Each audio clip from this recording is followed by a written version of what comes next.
வணக்கம். பிரபஞ்ச அழகி யூடியூப் சேனலுக்கு உங்கள் அனைவரையும் அன்போடு வரவேற்கிறேன். பிரபஞ்சத்திற்கு நன்றி. இன்றைக்கும் ஒரு முக்கியமான பதிவு தான், ஆன்மீக பதிவு. என்ன அப்படின்னா, காரைக்கால் அம்மையாரை பற்றி பார்க்கலாம். எனக்கு தெரிஞ்ச சில விஷயங்களை உங்களோட நான் ஷேர் பண்ணிக்க விரும்புகிறேன். என்ன அப்படின்னா, சோழ மண்டலத்தில் புனிதவதின்னு ஒரு பெண் குழந்தை பிறந்தாங்க. அவங்க ரொம்ப சீரும் சிறப்புமாக வளர்ந்துட்டு வந்தாங்க. அவங்களுக்கு சிவபக்தி அதிகம். அதே சமயம் ரொம்ப பணிவானவங்க, ரொம்ப அழகு நிறைந்தவங்க. அதுவும் இல்லாமல் அறிவும் அதிகமான பெண்ணு. அவங்களும் பருவ வயதை அடைஞ்சிட்டாங்க.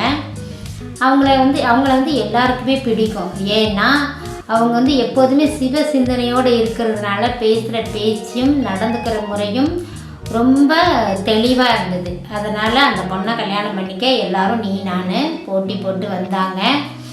அப்படி இருக்கிற பட்சத்தில் தான் அவரை பரமதத்தன்றவர் கல்யாணம் பண்ணிக்கிட்டாரு. பரமதத்தன்றவர் அந்த அம்மாவை கல்யாணம் பண்ணியிருந்தார். அவங்க சீரும் சிறப்போடு, அவங்களும் வசதி படைத்தவங்க தான். அவங்களும் வணிகம் பண்ணிக்கிட்டு இருக்கிறவங்க. அதே சமயம் புனிதவதியோட தந்தையார் தன்னோட பொண்ணை பிரிஞ்சு இருக்கணுமே, எப்படி மருமக பிள்ளைகிட்ட கேட்குறது. ஏன்னா அந்த காலத்தில் மாமனார் வீடோடு இருங்கன்னு சொன்னால் அது கௌரவ குறைச்சலாக நினைப்பாங்க. அதனால் என்ன பண்ணாங்க அப்படின்னா, அவருக்கு ஒரு வணிகத்தை ஏற்படுத்தி கொடுத்து தனியாக மாளிகை கட்டி மருமகனையும் மகளையும் உள்ளூர்லேயே அவங்க வச்சுருந்தார். அதே சமயம் அவரும் நல்ல வணிகத்தை கற்றுக்கிட்டு நல்லா தான் பண்ணிகிட்டு இருந்தார். புனிதவதியோட கணவரும் வியாபாரி தான். அவங்களும் நல்ல மாதிரி தான் அவங்க வாழ்க்கை போயிட்டு இருந்தது. அப்போ அவரை பார்க்குறதுக்கு வெளியூர்லேருந்து ஒரு சொந்தக்காரங்க வந்திருக்கிறாங்க. வந்தவர் என்ன பண்ணார் அப்படின்னா, 2 மாம்பழம் எடுத்துகிட்டு கொடுத்துருக்குறாரு. கொடுத்துட்டு இதை நீ சாப்பிட்டு பாரு, நல்லா ருசியாக இருக்கும் அப்படின்னு சொல்லவும், இவர் என்ன பண்ணியிருக்கிறாரு, உடனே மனைவி கிட்ட கொண்டு போய் கொடுக்கும்படி கடையில் வேலை செய்கிற பையன்கிட்ட கொடுத்து அனுப்பிச்சிருக்காரு. அந்த பையனும் எடுத்துகிட்டு போய் மதியம் சாப்பாட்டுக்கு வரும்போது அவங்க சாப்பிட்றதா சொல்லியிருக்காங்கன்னு வீட்டில் கொடுத்துட்டு வந்துட்டாப்புல.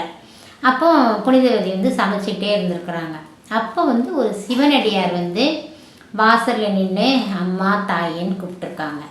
இவங்க தான் சிவபக்தியாச்சே.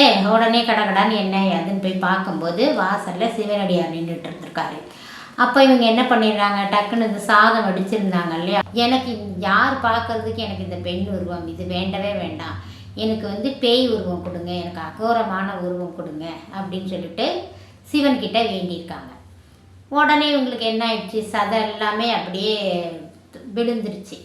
அவங்க அப்படியே வெறும் எலும்பு மட்டும் அப்படி பேய் உருவம் கொண்டு ஆயிட்டாங்க. அழகான புனிதவதி பேய் உருவம் கொண்டு ஆயிட்டாங்க. இனிமேல் என்னை யாருமே பார்க்க வேண்டாம் அப்படின்னு சொல்லிட்டு உடனே என்ன பண்ணியிருக்காங்க, எல்லாரும் கூட்டிகிட்டு வந்தவங்கெல்லாம் பயந்தடிச்சு போயிட்டாங்க. அப்புறம் இவங்க ஒரு திருத்தலமாக போயிட்டு கடைசியில் சிவனை பார்க்கணுன்றதுக்காக கைலாயம் வராங்க.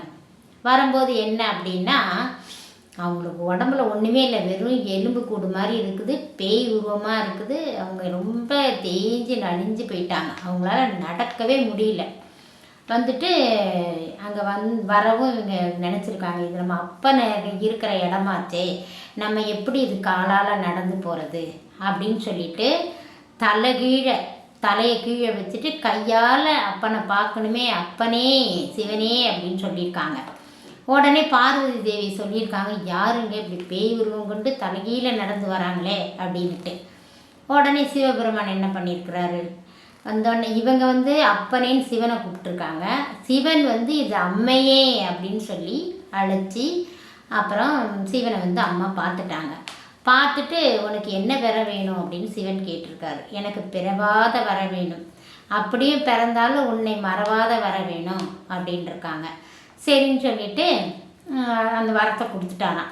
கொடுத்துட்டு இங்கே வந்திருக்காங்க. வந்துட்டு அவங்க எப்போதும் அவர் ஆடும்போது அவருக்கு காலுக்கு கீழே இருக்கிற மாதிரி இங்கே ஒரு ஊரில் அந்த மாதிரி இன்றைக்கும் நடராஜர் ஆடும்போது புனிதவதி தாயார் அதை பார்த்து ரசிச்சுக்கிட்டே இருக்கிறதாக ஒரு வரலாறு இருக்குது. அதுவும் இல்லாமல் காரைக்காலில் இன்றைக்கும் மாங்கனி திருவிழான்னு நடக்குதுங்க. அப்போ அந்த அம்மா கொடுக்காத அந்த மாம்பழத்தெல்லாம் அவங்கவுங்க வேண்டுதல் வச்சுட்டு அந்த பழத்தை போடுவாங்க போட்டிருக்கு அந்த திருவிழா அன்னைக்கு. இன்றைக்கும் நடந்துட்டு வருது. 63 நாயன்மார்களில் இவங்களும் முக்கியமானவங்க. இவங்கள தான் சிவன் வந்து அம்மான்னு அழைச்சது. அதுவும் இல்லாமல் இவங்க வந்து எல்லா சிவனடியாரோட இவங்க உட்கார்ந்த நிலையில் இருப்பாங்க. உங்களுக்கு ஒரு முறை சந்தர்ப்பம் கிடச்சுன்னா காரைக்கால் போய் புனிதவதி தாயாரை தரிசனம் பண்ணிட்டு வாங்க. எனக்கு தெரிஞ்ச தகவலை உங்களோட ஷேர் பண்ணியிருக்கேன்.